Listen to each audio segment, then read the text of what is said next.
So this is the video on torso cracking that we talked about earlier in one of our podcasts. I think it's episode 5 we go into torso cracking. Anyways, here's a electric water boiler. It's used for like making tea water. Pouring it in some 2 coffee cups. I've already been working on some parts so you can see the mess here in the back.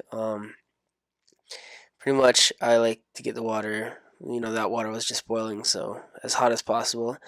Then I'm going to put in my figures. So today we're working on a Devon Dudley. He's one of the figures I use for my Pentagon Junior, so I'll set him inside the water. This is all happening in real time too. So another one is a Junkyard Dog, an X-Pac, and I think I grabbed the Rick Rude that I was working on so that way I can do the lower torso here in a little bit. So the tools that I'm going to be using are a needle nose pliers as discussed in the podcast, a flathead screwdriver, and a box cutter. This one is really dirty and I need to replace the blade, but it still works. So yeah, right now I'm pretty much just letting the plastic get hot enough and letting it warm up. You can see I also have another coffee cup there too with like a Sin Cara and a Big E, pretty much some parts for my Willie Mack from my series 3 of Lucha Underground figures. But pretty much what I'm waiting for is just patience. Patience is key here. You gotta let your figures and let the plastic get as warm as possible. Let it get soft. There's no rush. I'm gonna test Devon here. I'm gonna take it out, and a good meter to see if he's ready is how easy the head comes off. So I'm gonna pull off the head, and you can see it's still not really flexible yet. So I'm gonna put it back in there because if the plastic's hot enough, those heads should just slip off. And you know, again, patience is key. So we're gonna wait. This is in real time. I may or may not speed this up. I'm not sure, but what is that I have there? That's a leg. That's a big E leg. This is really hard to see. The camera wasn't in focus, but pretty much when it's that hot, you can just twist it, pop it out. The pig's in there. It's really easy. I'm gonna do it again here. I just grab it. Usually it's below the kneecap for me, and peel it off with my fingers. It's that soft. The plastic pig is made of a harder plastic, so it doesn't bend as much. And then you can also take off the boot if you ever wanted to. When it's this soft, it's really easy too. So, and then putting it back on is just as easy when it's soft. You hook in the. I usually do the top part of the foot first. Now we're just waiting for these guys. I think T1's probably going to be done now.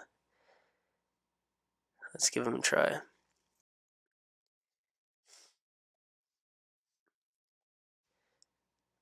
So pretty much I'm kind of feeling, how rubbery his arms are.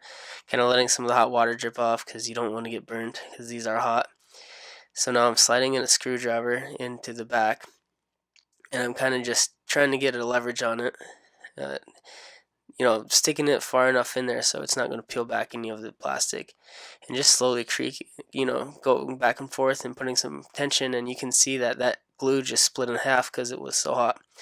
And it'll do the same on this side. And there was actually not even any popping in this one, so it just came off effortlessly.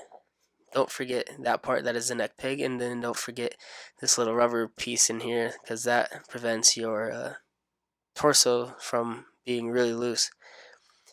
So now I'm gonna kind of see how I'm gonna test the lower part of the torso with my box cutter here. See how easy it goes in. I'm looking for the seam, and then I'm gonna slowly cut within that seam to try to make a space for my flathead. This is going. It's still a little hard of a plastic. It feels a little brittle still, so I'm going to end up putting it in some more. I just don't realize it yet. Yep, I'm like, okay, nope. There we go, back in the water. So now I'm going to wait. I think I'll probably try the Rick Rude here. And we'll see how that goes.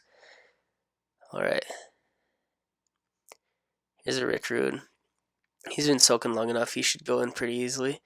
So I'm going to find the seam again. I'm going to put in my box cutter, and I'm pretty much putting the blade along the entire top portion of that. Just, I'm shaking there, and you can see that it looks like I'm applying a lot of force. And actually, this torso did require a bit of force, so I recommend not doing this. But it was able to get in there. Once I broke it, it was easy to get in there. I twisted it just a little bit.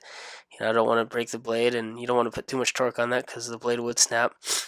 But I got a space in there, and you can see that's what we're looking for, is enough space to put in the flathead. I'm going to weasel my screwdriver in there far enough, probably past that hinge, so that way I can have a lot of surface area as I'm prying, and boom, it pops open just like that. And I'm looking for no stress marks on the back, and that was a great one.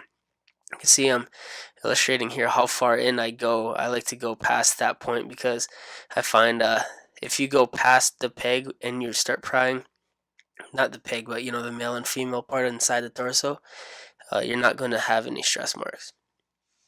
You get stress marks when you go above that and you try to peel it, and if the glue's not going to give, that top part of the plastic's going to be the only one that goes.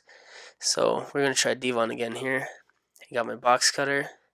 This one goes in way easier now. This plastic's pretty soft. That's how effortlessly it should go. I just twisted it a little bit, and you can see I have a gap there now. So now I'm going to grab my flathead. I'm going to put it in there.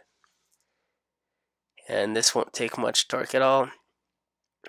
And sometimes, I guess I never really noticed it until now, but I put my thumb on the front part so as to, make even more force for the back piece. And just push, and just like that, you even seen where my screwdriver was inside there, just what I was just previously talking about. And then if it's still like that, I'm not going to rush it. I'm going to put it in the side and just give it a twist, and it's gone. And that was actually a perfect one. The male and female are still intact, so yeah, that one was easy. Now just for illustration purposes, I'll do X-Pac. I'll show how easy it is to remove the head here. When it's properly warmed up, it should just be like that. Easy. The plastic's so soft, it's just rubber. Same with the arms, it's easy to pull off. Those are no challenge.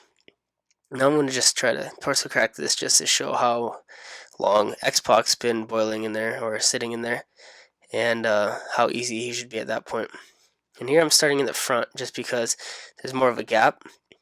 So then I'll switch to the back, just to kind of get a test to see how loose the glue is, or how warmed up it is.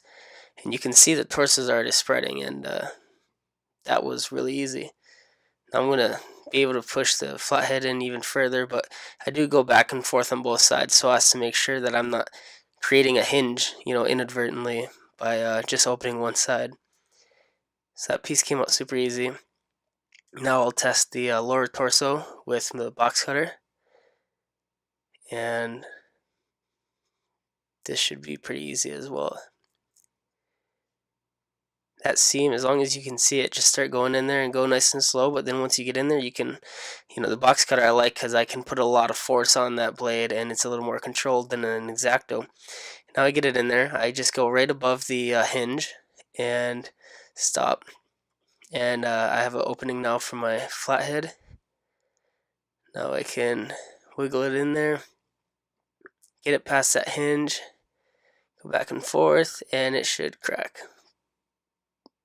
Okay, this one's requiring a little more, so I go down here because I don't want to just do it all from the top. I see an opening a little lower, so I'm going to open it a little more, and I'll go back up top, open it again, and boom. The thing is don't rush this stuff. Never be afraid to reheat it. I'm going to show how to take off a hip, but I'll put it back on because I'll be using him for Son of Havoc. And that's it.